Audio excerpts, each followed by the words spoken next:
I knew something was off the second I stepped into the lobby and the receptionist wouldn't meet my eyes. And I mean wouldn't like her pupils were magnetically glued to a crack in the marble floor. I hadn't even set my purse down when an Outlook ping hit my phone. Urgent performance review. 9:15 a.m. Conf. RM4C. Subject line all caps, no body, no signature. Cute. Let me set the stage here. I had just wrapped 12 consecutive quarters of growth. 12. We'd landed the Hastings account 3 weeks prior, projected $28 million in revenue over the next 3 years. I'd built that deal from a damn napkin sketch on a Delta flight. But now suddenly I'm getting ghost texted into a last-minute meeting like I'm about to be scolded for stealing someone's yogurt. When you've worked in finance this long, you develop a sixth sense, a psychic tickle in your spine when the vultures start circling. And my spine was screaming. Karen's door was cracked when I passed it. She was whispering to someone with that fake sympathy lilt she uses when she fires interns. The same one she used when she told Jenny from accounting that her role had evolved beyond her scope. Which is corporate for, we gave your job to a 22-year-old with a ring light and a stepdad on the board. Anyway, I took the long way to the meeting room. Not out of fear, just strategy. Gave myself time to breathe, scan the halls, and clock who was avoiding me. A few guilty heads turned. One guy I'd mentored for 5 years literally ducked into the copy room, and that's when I knew it was happening. I slipped into my office and opened the locked drawer. My original contract. 8 pages of legalese, 3 of which I'd renegotiated after Q4 last year. I flipped to clause 11C. Read it, reread it, ran my finger over the initials. Karen's, Brian's, mine, it was still there, my parachute, my kill switch.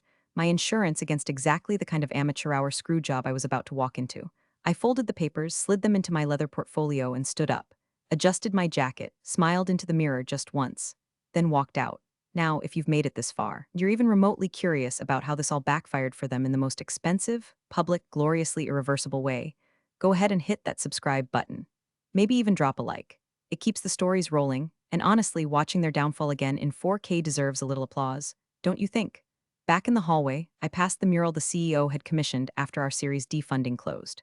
A grotesque, backlit monstrosity of innovation. Funny, he never included the women who actually closed the deal. Just a bunch of stock photo models in VR goggles. When I got to conference room 4C, the blinds were already drawn. Karen was inside, sitting stiffly with 2 HR reps who looked like they'd just dry swallowed thumbtacks. Not a laptop in sight, no water, no printed reports, no performance discussion to be had, just the guillotine waiting for its cue. Victoria, Karen said, with this grimace that was trying to pass as empathy. Thanks for joining on such short notice. Of course, I said. I always make time for my team. Nobody smiled. She gestured to the chair. I didn't sit. There was a paper in front of her, one sheet, typed. I bet my 401k it was my termination notice.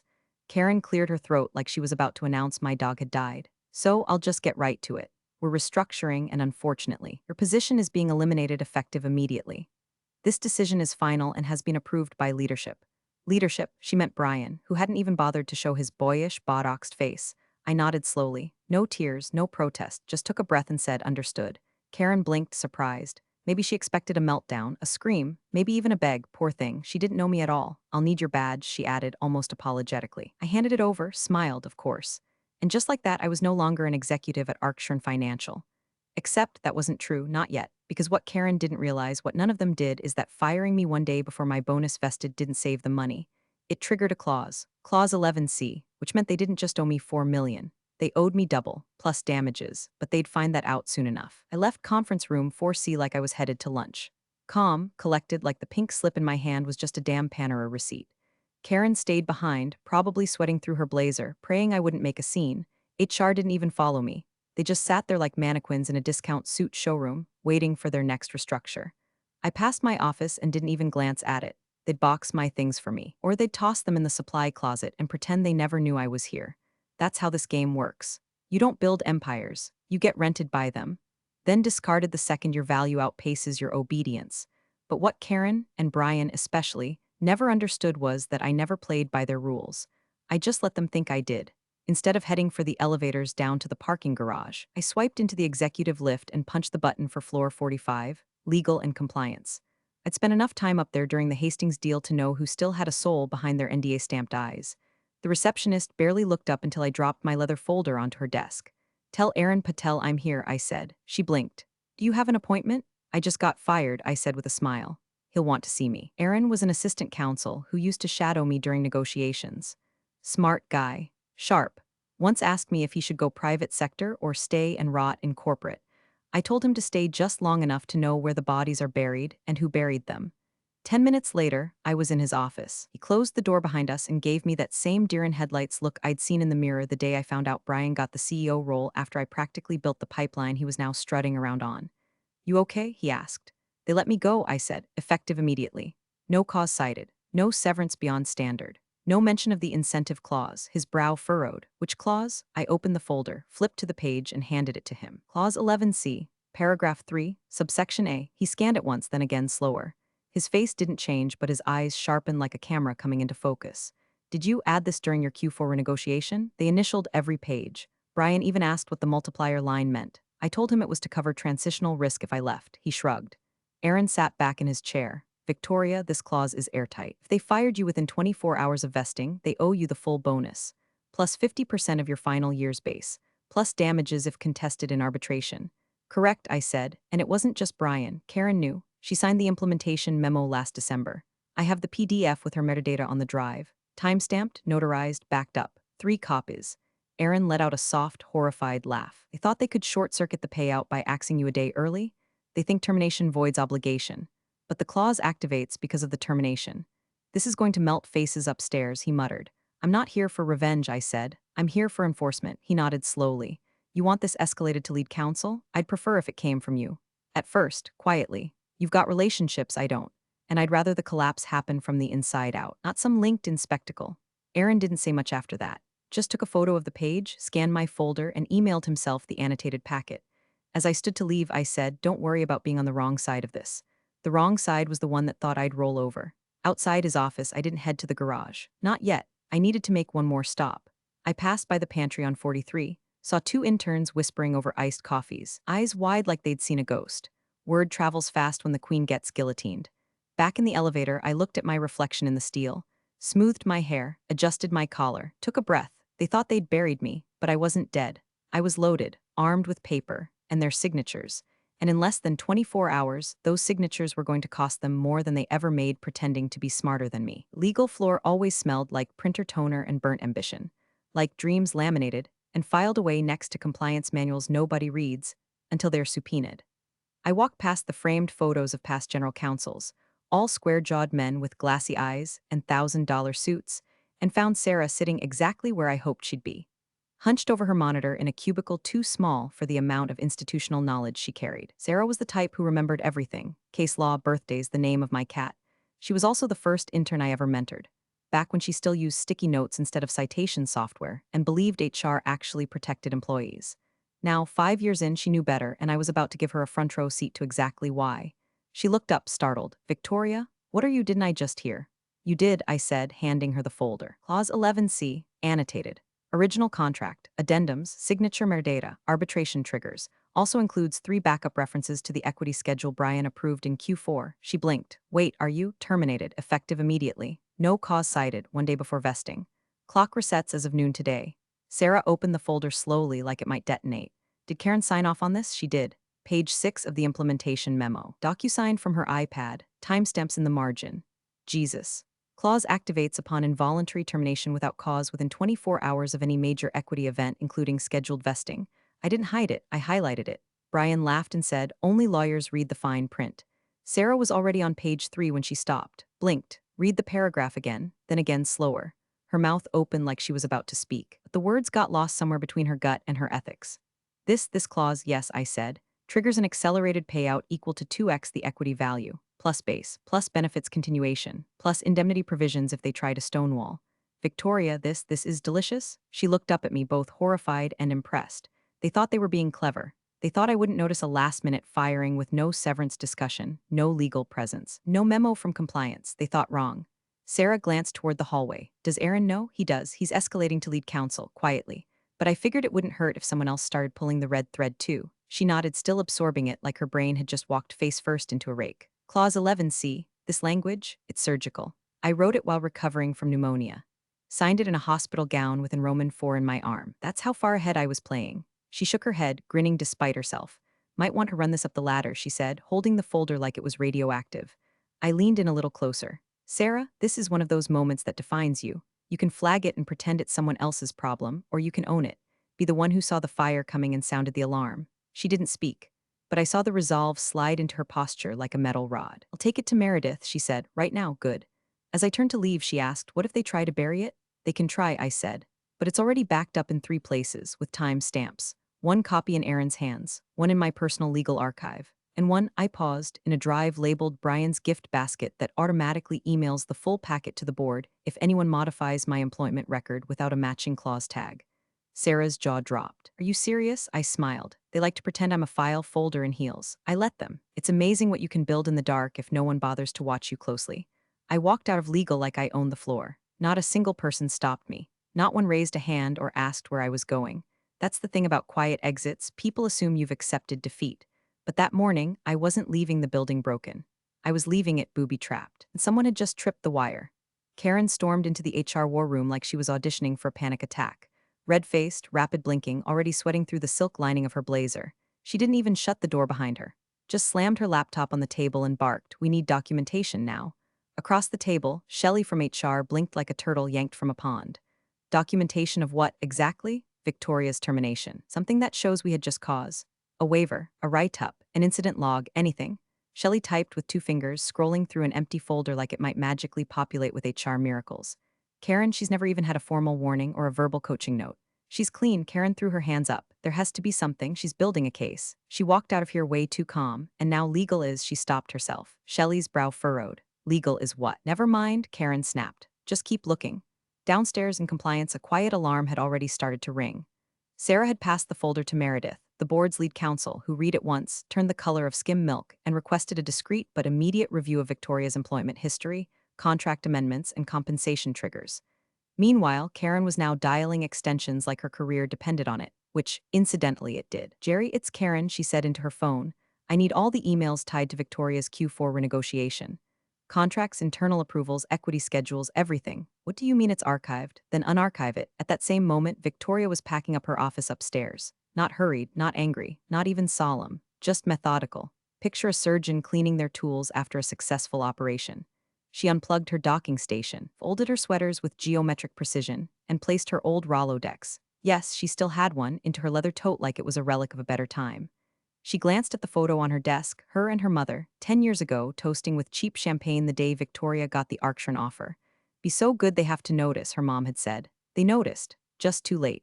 Back in the bunker, Meredith stood silently behind Karen, who was now furiously scribbling something onto a notepad as if paperwork could reverse time. "Karen," Meredith said. Karen jumped like someone had dropped a gun on the table. "Yes." Meredith held up the packet. "Is this your signature on page 6 of the implementation memo?" Karen squinted. Yes, but I didn't read all the amendments. Brian just said we needed her to stay through Q4. Meredith raised an eyebrow. "And you initialed every page." "Well, yes. We were rushing to finalize headcount projections." Meredith tapped the folder. "Clause 11C. It triggers a payout that doubles the standard equity incentive if an executive is terminated without cause within 24 hours of a major equity event." "Wait," Shelley said from across the room. "She was due to vest tomorrow." "Exactly," Meredith replied. "You fired her today." The room fell into a silence so thick it could have choked a priest. "Technically," Meredith continued, "this wasn't just mishandled, it was catastrophic. Her contract is enforceable. She gave us notice of the clause. We have a time-stamped record of when it was received. That makes it worse." Karen sat down hard as if gravity had remembered she existed. "We were trying to save the company $4 million," she whispered. Meredith's lips flattened. "You may have cost it 6. Maybe more." Somewhere around the same time, a calendar invite appeared on the board chair's assistant screen. Subject: urgent, Victoria Owens Equity Clause Review. Priority highest. Sender: lead counsel. Back upstairs, Victoria zipped her bag shut. Looked around her office one last time. It looked smaller now, like the walls had caved in slightly. Like the space knew it had lost something it couldn't replace. She walked out with nothing but a tote, her heels clicking steadily against the tile. Past the photos of Employee of the Month winners. Past the glass cases full of trophies for innovation and team excellence. She paused only once at the elevator. One of the new hires from marketing stood there awkwardly. "Hey, Victoria, is it true? They let you go?" She smiled politely. "That's the rumor. But you like you were the department," she shrugged. "Then I guess they're about to find out what life's like without it." Ding, the elevator opened. She stepped inside, turned, and just before the doors closed, she added, "If anyone asks, tell them to read Clause 11C. Then she vanished, and the real unraveling began. Victoria was sitting at a quiet corner table in a cafe 4 blocks from Arctron headquarters, one of those third-wave places where the chairs were reclaimed wood, and the coffee came with a paragraph about its origin story. She wasn't there for ambience. She was there for the Wi-Fi, the line of sight to the front door, and the peace of watching rich tech guys panic through Bluetooth headsets. She sipped slowly, checked her phone, and there it was. From Meredith Liu, lead board counsel subject. Clause 11C acknowledged time, 10:41 a.m. Victoria, we are currently reviewing your termination file and contract clause 11C. Your annotated documentation has been received. Timestamp confirms delivery. Will advise shortly. No apology, no flattery, just cold. Clipped legalese, the kind that meant they'd realized she hadn't been bluffing. She smiled, then opened her encrypted backup app. 3 versions of her contract sat there, as pristine as the day they were scanned. Every page annotated. Every signature clean. Every single initial from Brian, Karen, and 2 members of the compensation committee logged, timestamped, and filed, complete with location metadata. She even had a screen recording of the Zoom meeting where the final equity plan was approved, complete with Brian sipping rosé and saying, yeah, whatever legal wants, just get her to stay through year end. Across town, on the 44th floor of Arkshiren HQ, Meredith slid the packet across the glossy conference room table with the kind of gentleness you'd use to hand someone a live grenade. Brian picked it up lazily, like a man swatting away a housefly. This again? He muttered. She's bluffing. She's not bluffing, Meredith said flatly. She's executing. Karen was in the corner, arms folded so tightly her fingers were turning purple. But if we already fired her, you didn't void the bonus, Meredith interrupted. You activated it. The clause explicitly states that termination without documented cause within 24 hours of a scheduled equity vest triggers accelerated payout terms. Brian blinked. We did that before it vested. That's the point. Meredith tapped the packet. You did it within the 24-hour trigger window. The clause doesn't just cover the moment of vesting, it protects against any last-second maneuvering. And you initialed that language yourself. Page 4, lower right corner. Timestamp 12:43 p.m., February 19th, during your Q4 board session. Brian's face dropped half an inch. No one reads that stuff. I thought legal was just being thorough.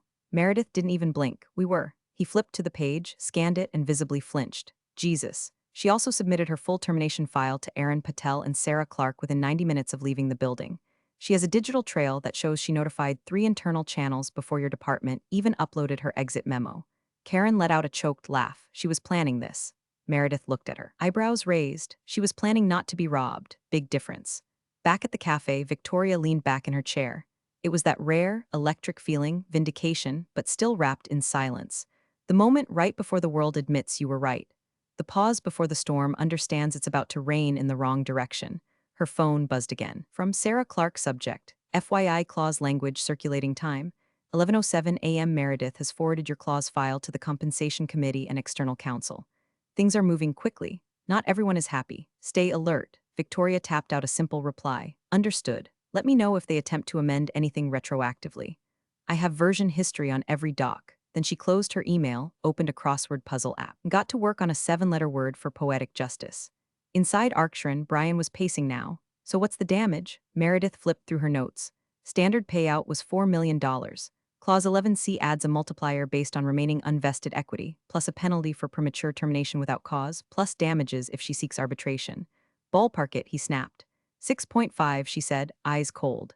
Assuming she doesn't push for more. Brian turned to Karen. You said this would save us money. Karen's voice was barely above a whisper. It was supposed to. They sat in silence. Then Brian muttered, fine, offer her a severance package, something clean, half of it, NDA, whatever it takes. Meredith didn't move. She already turned it down. What do you mean? She never asked for settlement, Meredith said. She didn't even ask for mediation. She just submitted the clause, the timestamps, and the chain of signatures. Karen swallowed hard. Then what the hell does she want? And that was the question, wasn't it? Because Victoria hadn't asked for anything, which meant she already knew she didn't have to. The door to conference room Arkshiren slammed shut like a coffin lid. Inside, the temperature dropped 10 degrees and not from the air conditioning. Meredith Liu, the company's lead counsel, stood at the head of the table, eyes sharp, jaw locked. She wasn't wearing her usual courtroom smile or corporate charm lipstick. She was wearing war paint, subtle but unmistakable. Brian, Karen, and the full compensation committee were already seated, water untouched, notepads unopened. The silence was thick enough to stir with a fork. Let's get one thing straight, Meredith began, pulling a stack of printed documents from a leather folio and slapping them down like evidence in a criminal trial. This isn't a miscommunication. It's not an HR oversight. This is a ticking liability with a lit fuse we lit ourselves. Brian leaned back, trying to play it cool. Look, we know she's making noise, but she's bluffing. She's always been dramatic. She's not bluffing, Meredith snapped, louder than anyone expected. And this isn't drama. This is contractual suicide. She opened the folder and pulled out a single page, sliding it across the table to Karen. Page 6 of the Q4 amendment. Your signature. Karen didn't even look. I didn't read every line, you initialed every line, Meredith cut in. And so did Brian. You both signed off on Clause 11C, including the activation multiplier language, the vesting window clause, and the constructive termination trigger. Constructive termination? Brian repeated, brow furrowed. Means you fired her under circumstances designed to avoid paying her a contractual obligation, Meredith explained. Which, in the eyes of the law, is the same as firing her because of that obligation. Karen paled, but we fired her for restructuring. We didn't mention the bonus. That's precisely the problem, Meredith said. There's no cause documented. No performance flags, no disciplinary notes, no redundancy justification filed with HR. We walked her out 23 hours before a scheduled equity vest, without reason, and thought that would void her bonus. What it actually did was activate every financial protection she embedded in that clause. She turned to the rest of the room now. Gentlemen, ladies, this was not just a poor decision. This was a $6.5 million trigger wrapped in arrogance and fired like a starter's pistol. One of the committee members cleared his throat. Is this enforceable? Beyond enforceable, Meredith said. She has timestamps, backups, email trails, and metadata. Her termination was filed internally 37 minutes after she submitted her clause to legal and compliance. That creates the impression, legally and publicly, of retaliation. Brian muttered something under his breath and pushed his chair back like he was about to walk out. Meredith raised her voice. Sit down. He froze. He'd never heard her speak to him like that before. Meredith walked slowly to the touchscreen at the head of the table, tapped in a command, and brought up a document on the 80-inch display. The original equity agreement, scanned, digitally signed. She zoomed in.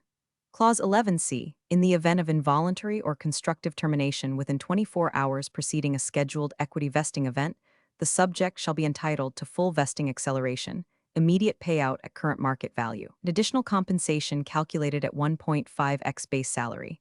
Arbitration shall be waived at the employee's sole discretion. A silence fell so loud it roared. Who the hell approved that clause? Someone whispered. Meredith tapped again. A signature line filled the screen. Board Chair Lawrence straightened. The room let out a collective groan. Brian's eyes went wide. Wait, Lawrence signed that? He did, Meredith said, back in 2019, before we'd closed Series B. Victoria wrote the clause as retention insurance.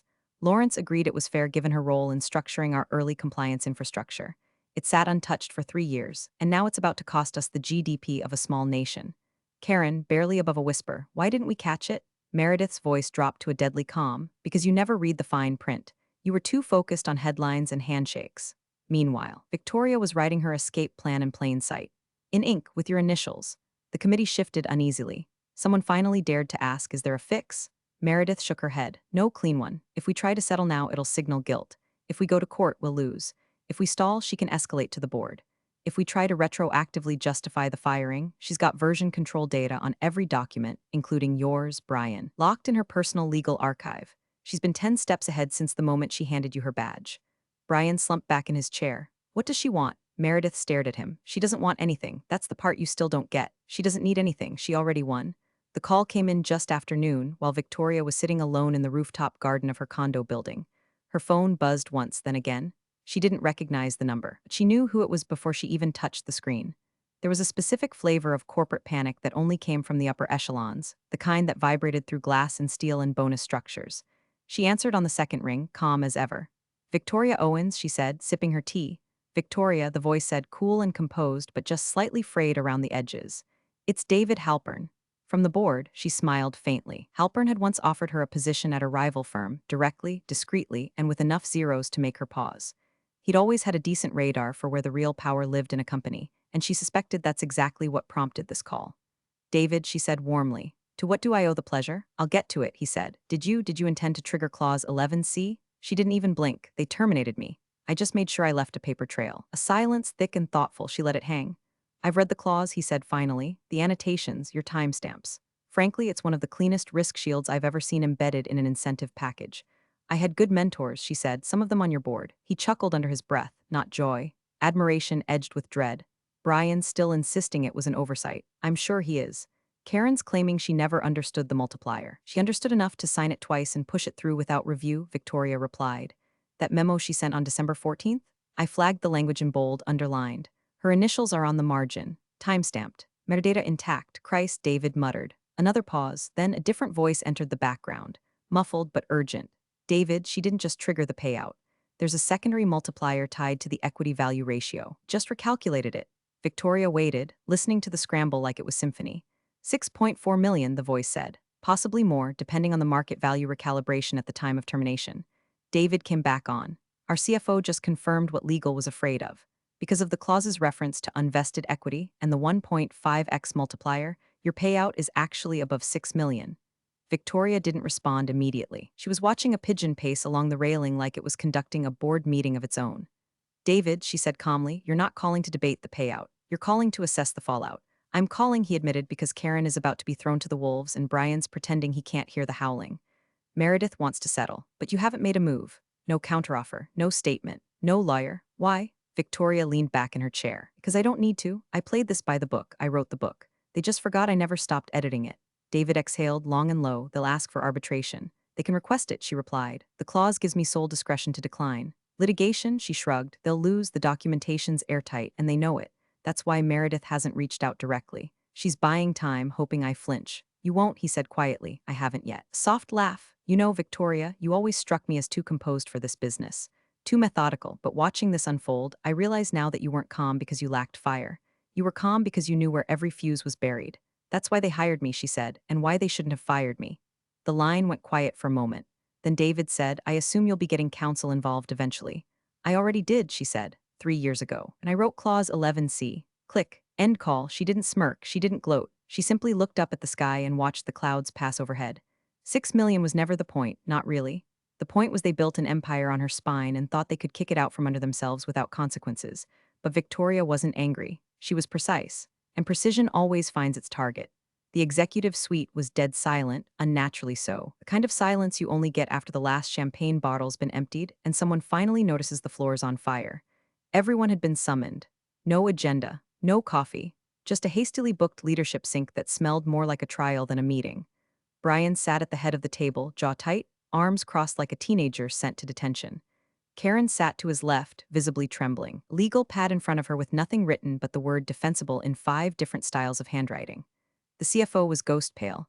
The head of HR looked like she was rethinking every career choice she'd made since college, and the only person moving with purpose was Meredith Liu, lead counsel, and currently the only adult in the room.